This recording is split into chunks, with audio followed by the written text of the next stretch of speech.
Stick within my time and also allow for a few questions at the end. I'm sure you'll have some questions. Again, I appreciate you inviting me to come today and talk to you about the project that I've been working on for the past 3 years, 2 years or so. Something that's very important to me, and I'm looking forward to telling you all about it. I see a number of familiar faces around the room, but a lot of you I don't know, so I'm looking forward to getting introduced and talking and finding out more about what you do. Again, my name is Barry Fraser. I am the General Manager of what's called the Bay Area Regional Communication Systems Authority, or BAYRICS for short. Believe me, it's much easier to say BAYRICS than the long title. Just a couple of things about myself, because I know a lot of you don't know me.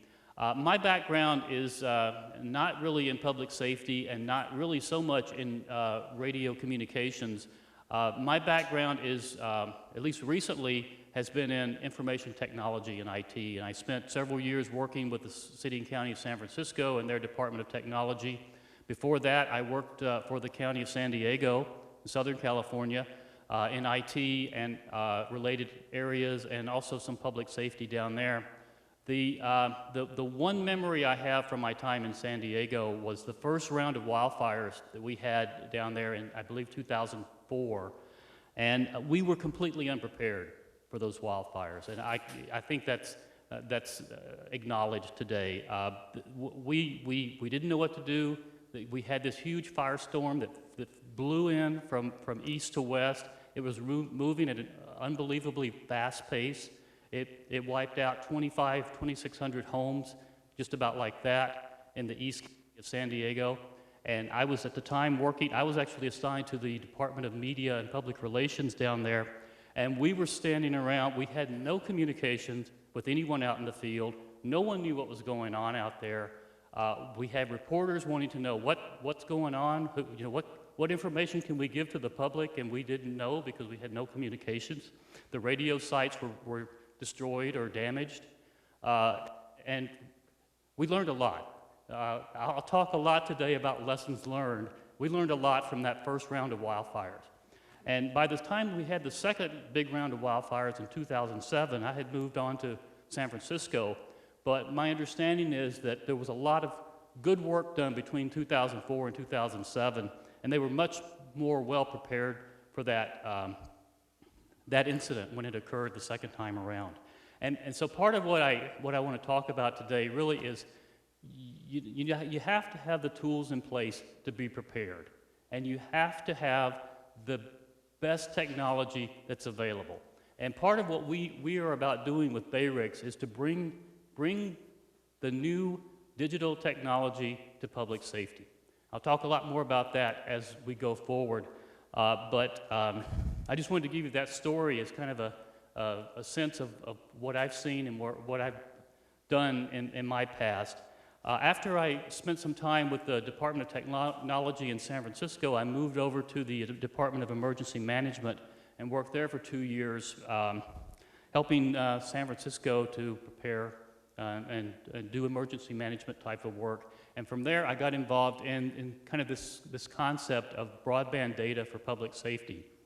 And so since about January of 2012, I have been serving as a general manager, first on an interim basis, and then just fairly recently I was named permanent general manager for the authority. So that's a little bit about me. I also have to tell you a couple of admissions here. First, I'm often told when I do these types of presentations that I'm being too technical for the audience. And so I've spent a lot of time kind of toning down the technical parts of my presentation. But for this group, I'm afraid that I might not be technical enough. So you'll see some slides in here. There are probably things that you already know very well. But I'll try to just kind of breeze through those. But I want to apologize up front if the information is not technical enough. If you need more, I'll be happy to talk with you later. I also wanted to talk about, or at least introduce the fact that the authority has a technical advisory committee. We have a few members of that committee here today: Shelley Nelson, Mark Anderson, John Lemon. Hope I didn't miss anyone else. but our TAC committee is doing a wonderful job on some of the technical issues. I'll talk more about what the TAC does a little bit later. And I'll be happy to talk to you if you want to get into more of the technical details one-on-one or afterwards. Okay, again, this is a slide you probably all know. I'm not going to spend a lot of time on this, but the Bay Area is, it's an interesting and diverse place. 7 million population, it's the 5th largest tourist destination in the world. We have a lot of high-profile critical infrastructure elements we need to protect here. We are a commuter city. We have a very robust public transit system that has to be protected. We have Silicon Valley, 5 major oil refineries, 3 major ports, 3 international airports. A lot of infrastructure that has to be protected here. And at the same time, DHS ranks us as, I believe we're still the 4th highest urban area in the nation in terms of risk. We all know about the terrorist threats. We all know about the earthquake faults. We also know about wildfires and tsunamis we have to be prepared for here, and many other natural and man-made disasters. So, and this slide, again, you all know this, but I really want to make the distinction between land mobile radio, voice radio, and data. Land mobile radio is what we rely on today. It's the push to talk. The other speakers have talked about the one button, you push it, and we know it works. There are limits to interoperability because we have all built our different systems, and we have to figure out ways to make those systems interoperate or work together. We have P25 upgrades. We're working on those, but there's costs involved. It's slow. It takes time to upgrade to digital technology. The future, the East Bay Regional Communications System, which Under Sheriff Lucia talked about a little bit, 2-county P25 network, which has just gone operational in the last few months. It really is, I believe, a good example, a national example of what you can do in terms of interoperability on the voice side. That's all right. I'll just keep going. On the data side, what we have to work with, for the most part these days, is commercial broadband wireless, commercial data plans. And commercial data plans are widely available. You can use your smartphones. They're out there, but they're not always reliable. They're not hardened. They're not resilient. Then they're subject to congestion, especially in dense urban areas like downtown San Francisco, where you have a Giants parade, a World Series parade. You have 1 million people in a very small area. It's very tough to keep the commercial networks from being congested. And some of the public safety folks in San Francisco have experienced that network congestion on those types of events. It's not to say that commercial data services can't be a part of this whole mix.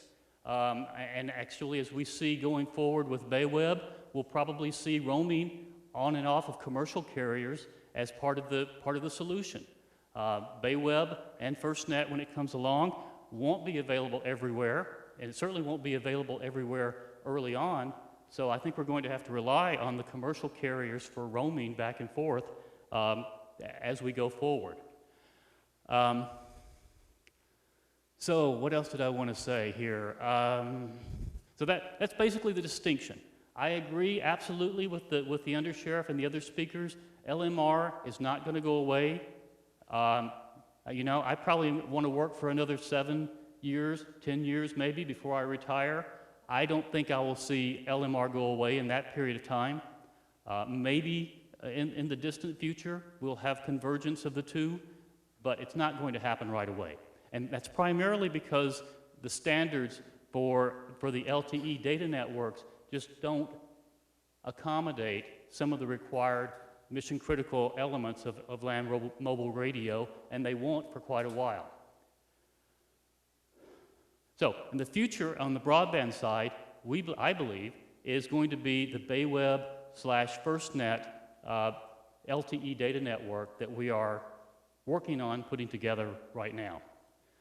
Well, the other up. Okay, so the BAYRICS Authority. One of the big lessons we learned very early on was that if you want to build something on a regional basis, you've got to have a regional governance body in place, and you've got to have buy-in by all the stakeholders, all the political factions, the political jurisdictions that incorporate the area you want to serve. Because if you try to start making decisions without everyone's buy-in, or at least without clear openness and transparency over what you're trying to do, you're asking for trouble. So we learned early on that we needed a regional governance authority for these types of projects. And so in August of 2011, we set up the BAYRICS Authority. It's a 12-member joint powers authority established in August. You see the counties that are a part of this currently. We also have the state of California that's a member. We also have 2 sets of hub cities, and in all, we probably have about 100 cities within the 7-county region that we are covering. So you see there's a lot of different political jurisdictions involved in this. Our chair is Under Sheriff Lucia. Our vice chair is Karen Wong with the California, well, no longer with the California Technology Office. I need to update this slide with the Governor's Office of Emergency Services. And our purpose is to oversee funding, policy, and operations of regional interoperable communications networks, including the BayWeb network. Now, it's important that we have the state as a member when I get sort of my discussion of FirstNet later on, but Karen Wong is the state point of contact for FirstNet planning well, planning issues, and that's, we think it's a very important tie-in that we have with the state there to have someone like Karen on our board. So what is BayWeb? Well, BayWeb is a LTE platform broadband data network. It's a partnership. I see it as a 3-way partnership. The BAYRICS Authority provides the regional governance. We bring the spectrum, and we bring the responsibility for a lot of the local control functions of the system. Motorola received the BTOP federal stimulus grant to build the network. So Motorola brings the funding. They will build, operate, and maintain the network using this grant funding. And then the third partner are the Bay Area public safety agencies. Our agencies are contributing radio sites and backhaul infrastructure, primarily dark fiber, through site use agreements. And obviously they will also be users on the system.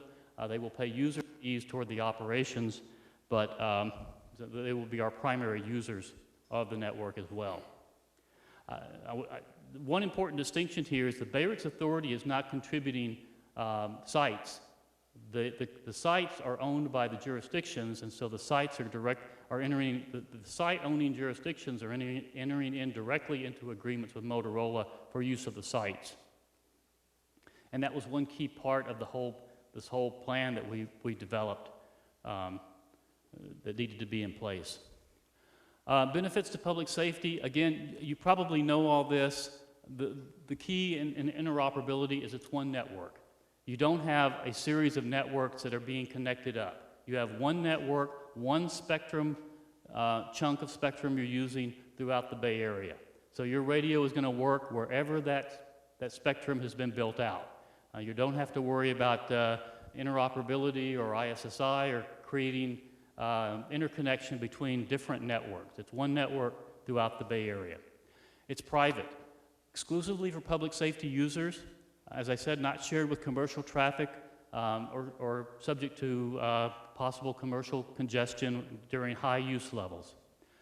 It's managed. It allows you to prioritize the traffic. You can prioritize bandwidth based on the user or based on the application. For instance, if you're in a situation where you need a lot of bandwidth for streaming video, you can actually prioritize the network to give you more bandwidth for the video applications.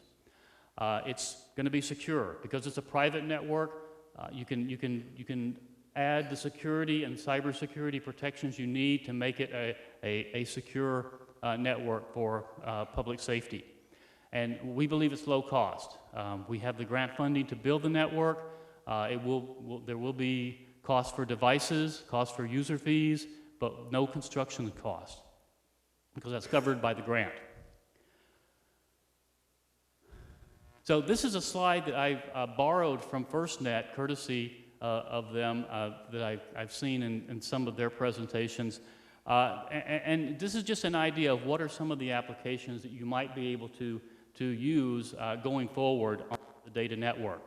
Obviously, streaming video is kind of called the killer app. You know, everybody wants to be able to have live video feeds in the field for situational awareness, to see what's going on, to see where other folks are in the field. A lot of different uses for live video feeds from the field. You can use it for large file transfers, maps, any kind of large data that you can't, things you could currently use transfer on the the commercial networks, but you can't really use, there's nothing to use to move big files around. Some things like license plate reading applications, facial recognition applications, field fingerprinting. We're in the early stages of those, but those are the kinds of things that you could envision seeing riding on this network in the future. And there are other applications and uses that you don't immediately come to mind, but will make things much more efficient for our public safety folks. And one of that is field reporting. The ability to fill out electronically, online, a report from the field, send it into the station or the office without having to go back to the station to fill out your reports every day. There could be huge efficiency advantages to this type of application. And mapping would be very important for a lot of different uses, and then database queries, being able to access crime databases, those types of things are some other applications that we see this network would be used for. So how do you build a network like this? And again, this is way oversimplified, but it gives me a chance to tell a little bit of our story about how we ended up getting to where we are today. So you really need four things. You need spectrum, you need money, you need sites, and you need a governance body. We went about this backwards. We started out by getting the spectrum. We went to the FCC and got a waiver to get a lease for 700 megahertz spectrum way back in, I think, 2009. We applied for it when the D-block auction, the original D-block auction failed. The FCC determined that it would start giving out waivers to some jurisdictions if they wanted to try to build these systems early. So we applied for, the three core cities actually applied for and received a waiver to use the spectrum.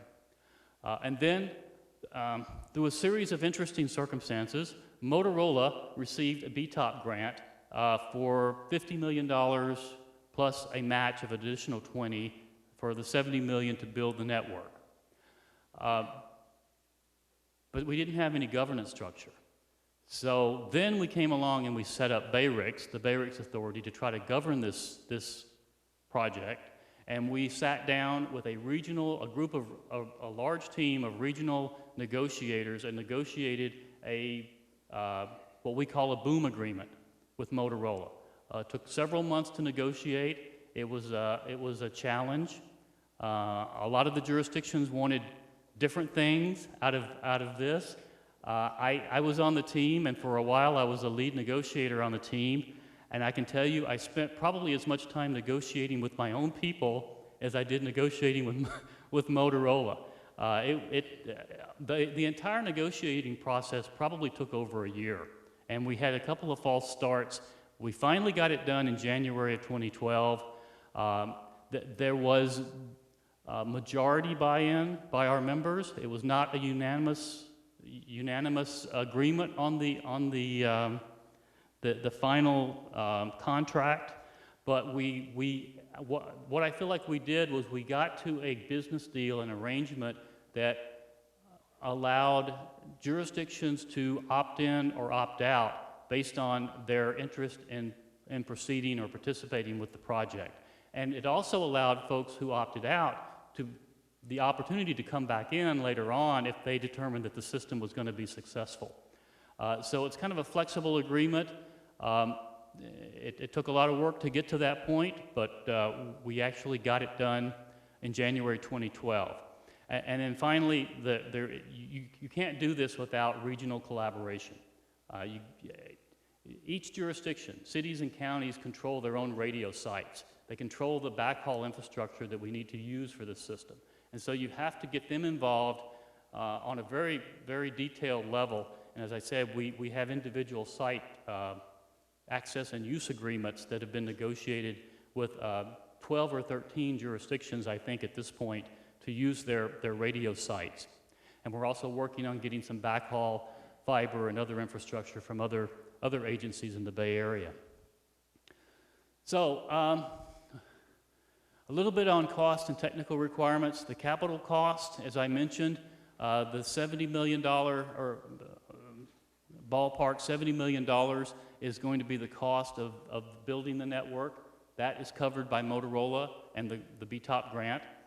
Maintenance and operations are going to be covered through monthly user fees paid individually by the agencies, just very similar to the commercial wireless plans that you purchase today. It'll be at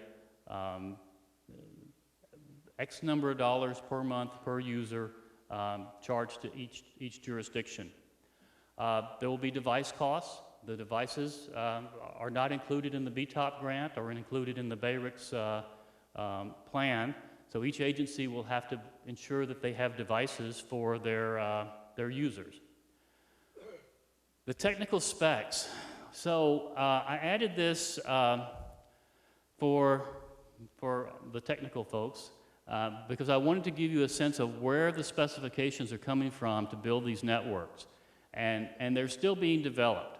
And that's one reason why we are still kind of where we are in getting this thing planned and set up and organized through our federal agencies that are partners. But the first set of specs, and these are URLs that I don't expect you to be able to even see, but I will make sure we make this PowerPoint available if you want to go back and click on these things later on and look at these specifications. We'll make sure you get them. NIPSTIC, National Public Safety Telecommunications Council, has developed a very detailed public safety broadband launch requirements, set of launch requirements. They call them high level, but it's almost 300 pages of requirements, so I can't imagine what the low level requirements are going to look like. But it's a very good document to basically set kind of the parameters and the baseline needs for the network. In addition, as part of the FirstNet legislation, the FCC set up an interoperability board last year that developed a set of minimum technical requirements specifically to ensure nationwide interoperability. Those are another set of requirements that we have in place. In addition, FirstNet is in the process now of collecting a lot of information. I'll talk a little bit more about this through a multiple RFI process and a detailed design process, plus consultations with each of the states on their requirements. FirstNet is going to have a very large volume of information that will lead to the system specifications. Also, FirstNet has a public safety advisory committee, which will also be providing some requirements, more specifically requirements that are going to be established and defined by the public safety users themselves. The advisory committee really is looking more, not from the technical side, but from the operational side, and what do police, firefighters, first responders want and need out of this system. So there'll be some information coming from that committee. And then finally, I listed the BAYRICS Technical Advisory Committee. The TAC has actually done a lot of work in the past on defining some initial requirements way back we provided information to the FCC before FirstNet came along on what we thought the technical specs for the network needed to be, and I expect to see the TAC doing more work in that area as we continue to go forward, essentially collecting and reviewing a lot of this detailed information and determining what the best needs for our network are going to be coming out of this volume of information that's going to be available. So, current status. As I mentioned, we negotiated the boom agreement with Motorola in January of 2012. We have 132 approximately Bay Area radio sites secured. We are working on fiber agreements with a number of different entities for our backhaul network. And we have BayLoop, which is a point-to-point microwave, digital microwave network, which we will also use as part of the backhaul for the network. We have a network design completed. We're actually pretty close to being ready to remediating the sites, getting them ready to hang equipment. And we were at that position in April of 2012, I believe it was, March or April of 2012, when our project was put on hold. It was put on hold because there was legislation enacted by Congress, which is established FirstNet, and as part of that, establishing the FirstNet, we were asked to put our funding suspension for the BTOP grant on hold temporarily to give FirstNet the opportunity to review our projects and to figure out how we fit into this new nationwide network concept. FirstNet. I'm going to kind of shift over and talk a little bit about FirstNet. I'm not a representative of FirstNet.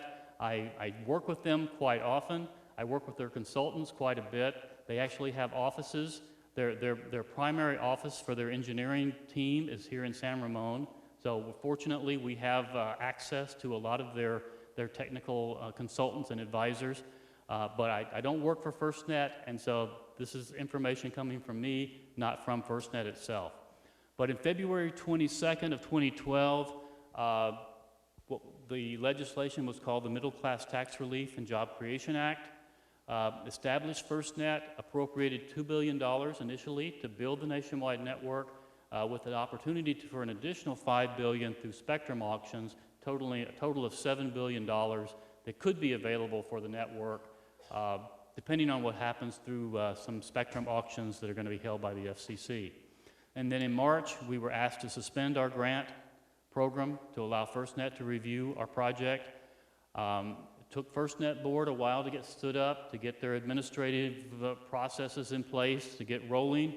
By February 12th of this year, at a FirstNet board meeting, FirstNet did determine that we could provide benefits to the nationwide network and authorized one board member, Sue Swinson, to negotiate spectrum leases, a spectrum lease with us to get the spectrum rights, which would be the first step to lifting our funding suspension. And those negotiations are currently very close to being complete. I'll talk a little bit more about those in just a second. I did want to mention, again, this is a slide that's courtesy of FirstNet, that we are one of 7, actually 8 projects, early build projects across the United States that have been under suspension for quite some time.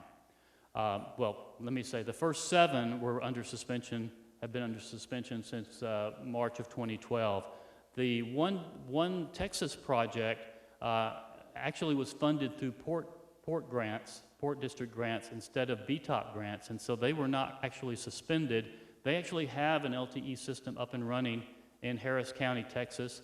It's a fairly small system, but it is operational. They are using it for public safety, but they are kind of also included in this these early builder group of projects. All of these projects have to get spectrum leases from FirstNet before they can proceed. So you see, and California is fortunate enough to actually have 2 such projects, and we do work very closely with our counterparts in Los Angeles, BAYRICS, on planning. We hope to find some regional fiber backhaul to connect the two as soon as we get the projects up and running so that we have interconnection, interoperability between the two urban areas. So all of these BTOP projects are kind of in the same boat with respect to getting our funding unsuspended. So our next steps, we've got to get the spectrum lease negotiated with FirstNet. We are so close to having this thing done. We have an agreement that has been approved by my board. It's been approved in concept by the FirstNet board, but I found that with the federal government, you have many, many layers of approval to go through, and so we are still waiting for the final approval from the feds before we sign this agreement. And I'm actually hoping that possibly today, hopefully early next week, we will actually get that final approval. And that would be the step to then go to the Department of Commerce to have our funding suspension lifted. Actually, it's Motorola's funding suspension. But we need to have that spectrum lease before we can get the funding lifted. LA and New Mexico, two of the projects on the map before, have their leases. The other 6 are still trying to get their leases finalized. So we really hope that we're like the third one after those first 2 to get our lease in place. Once we get the funding suspension, we have to go back and review our sites. These sites have been on hold for almost 18 months. Things happen to sites over an 18-month period. We have to go back and make sure they're still available, that they haven't been used for something else, that a building hasn't been built to obstruct the coverage from the site. We know that in at least one case, a building has been built that's going to possibly make the site not usable or less viable. But things happen over 18 months, so we have to go back and review our sites and figure out what whether we have to replace some or whether we have to do something else. We have to re-engage our Bay Area stakeholders, and that's been my primary job.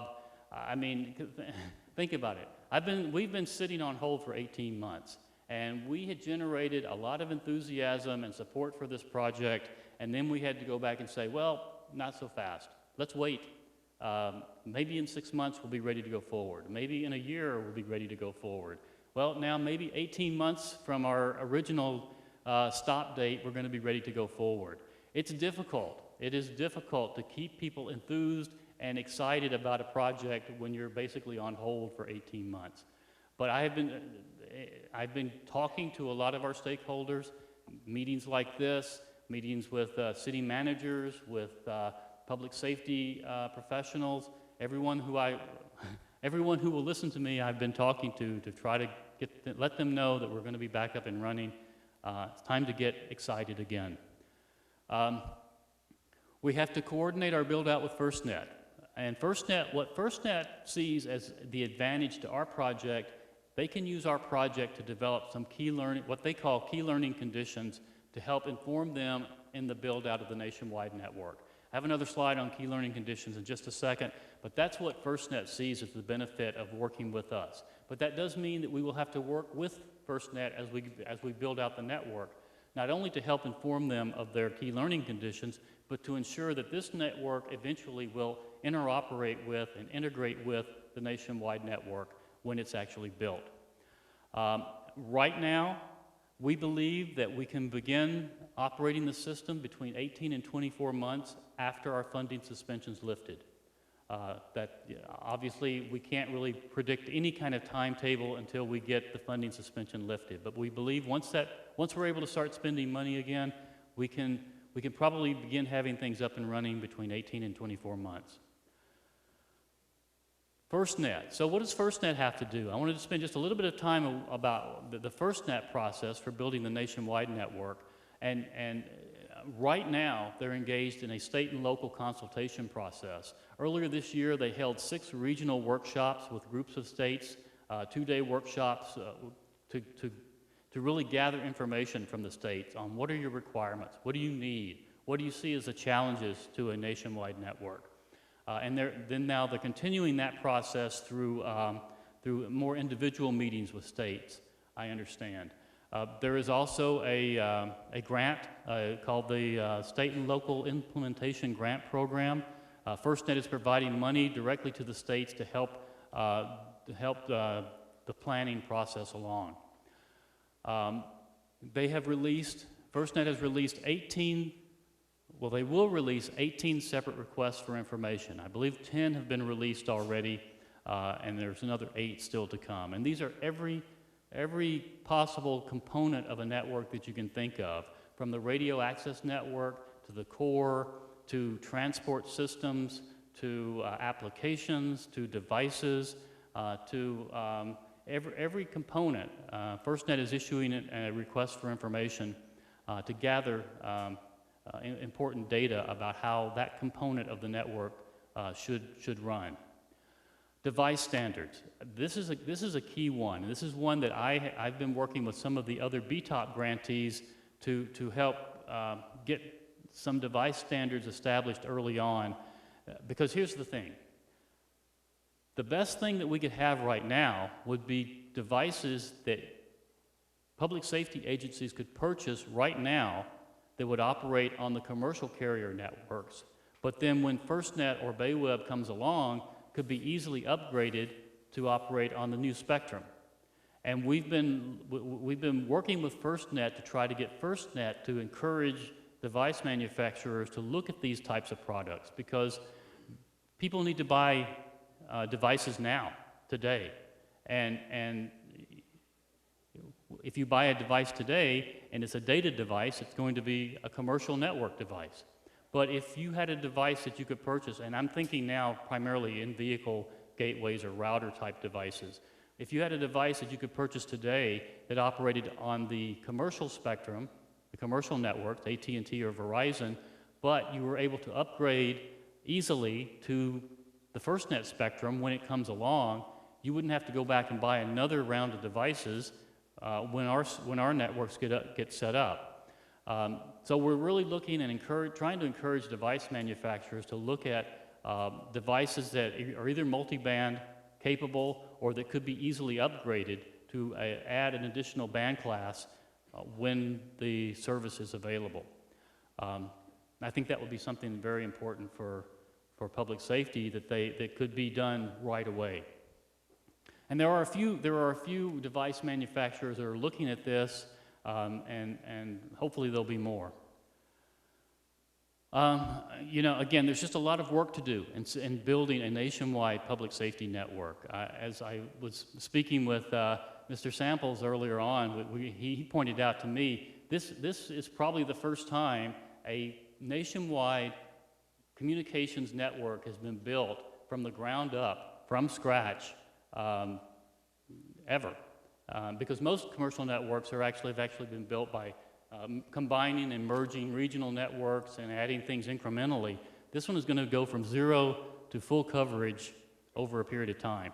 It's just a huge undertaking, a big challenge, and I told Mr. Samples, I'm glad I'm not on the FirstNet board and having to figure out how to make this happen, because it is a daunting job. Once FirstNet gathers all this information, they are required under the statute to issue RFPs for operators to build and operate the network. And so that would be the next step, is the issuance of a series of RFPs to find operators who will build and operate this network. And after that, there will be a state opt-out window. In other words, once FirstNet builds the plan and develops the RFPs, the states, individual states will have an opportunity, I believe it's a 90-day opportunity to decide to opt out of the FirstNet system. If they opt out, they can build their own network.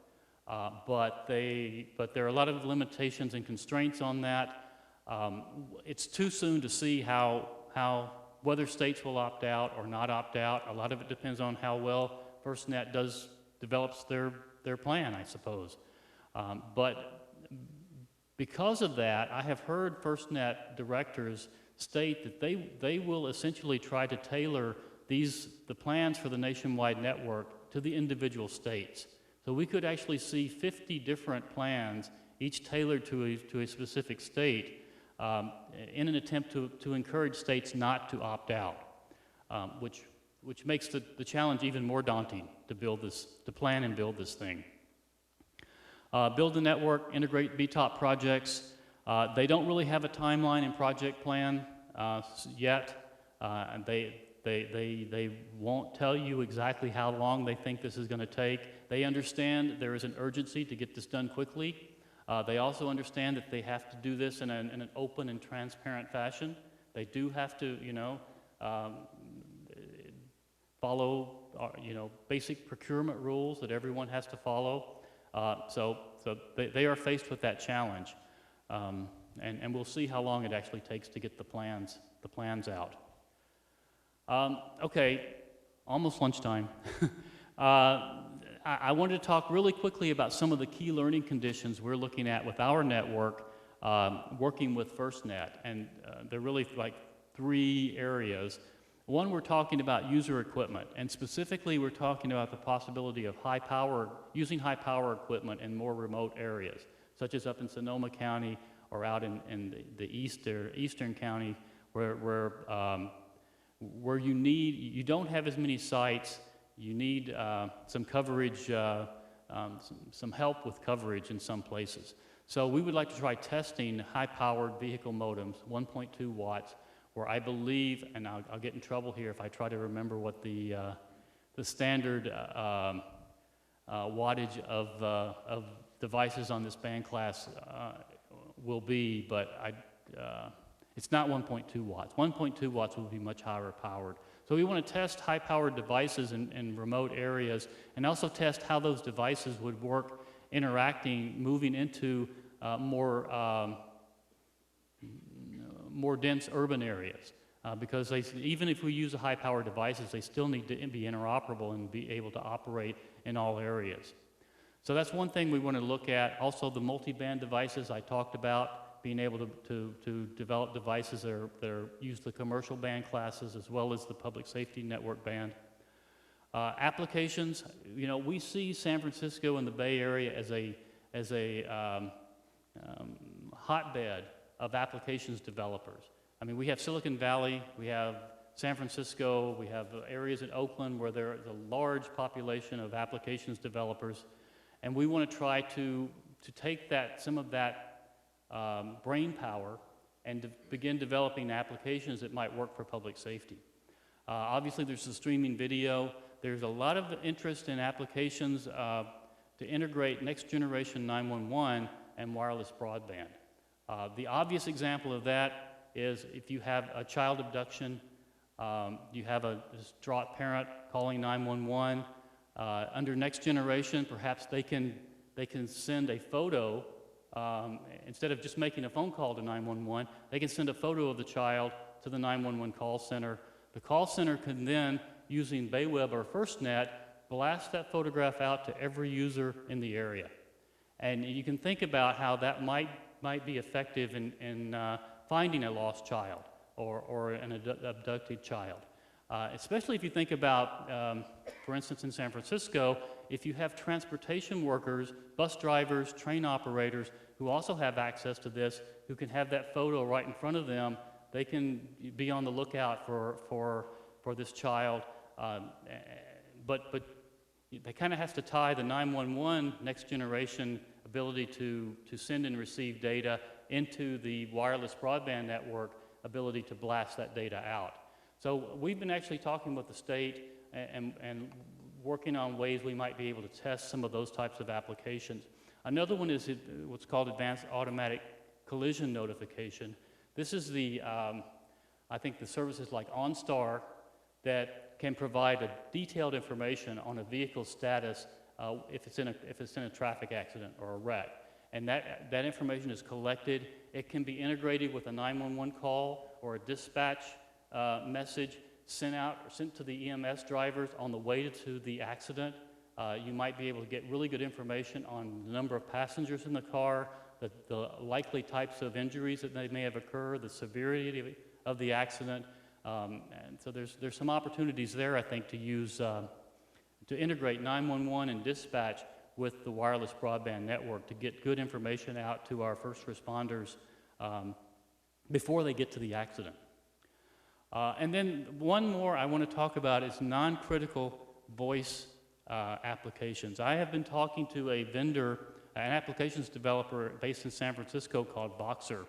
And I think both of our vendors today talked about push-to-talk and the fact that although these networks won't be mission-critical voice, they will have a voice capability, and they will be a vehicle for perhaps non-mission critical voice. And there's some interesting applications that are being developed around that. One of these is an app called Boxer. You can download Boxer on your iPhone or your Android phone today. It's basically a push-to-talk application. You push a button and you can talk. You can develop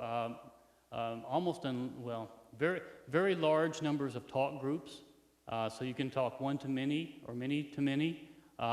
You can actually, you know how when you text messages, you can attach a photo and send a photo along with your text? This application will allow you to send a photo with your voice messages. So you could see potentially for public safety, you're talking with your push-to-talk and you take a photo and you send the photo with the voice message. A picture tells 1,000 words. So there's some real opportunities there, I think, for developing something like this, which is a free commercial app, customizing that and making that available on the public safety broadband networks once they're established. And then, obviously there's going to be a lot of opportunity to access crime database information in the field, and we're working with some of our public safety users on those applications as well. Finally, there's a lot of opportunity for small cell LTE deployments. And this is something that I'm just becoming familiar with, but I'm actually getting really excited about it. There are a number of manufacturers, especially in the South Bay, San Francisco area, that are developing small cells, microcells, picocells, operating on the LTE that could be used for band class 14. This are going to be a great opportunity, I think, for us to fill in gaps in coverage, to put them inside buildings, to extend coverage in building coverage, in tunnels, in underground garages, very small applications, and they're even building LTE radio antennas with the LTE core, a mini core connected to each antenna, which gives you a whole new level of interoperability and ability to manipulate data at the radio sites that we haven't seen before. So that's something that we are actually hoping to work with a company called PureWave as they build a test network in the city of Santa Clara. They have a special license to operate between September and December of 2013, and we hope to bring some public safety folks down there to look at some of their testing and just get an idea of what we might be able to do with some of the small cells. There's also another test that may be going on in San Jose right along that same period of time. And then finally, Harris Corporation is having a demo just next week out in Livermore to provide some demonstrations of remote access equipment using satellite connectivity and some of their technology for remote areas. And BAYRICS has been invited to participate or at least observe that demonstration, and we're interested to see what they're working on for remote location solutions as well.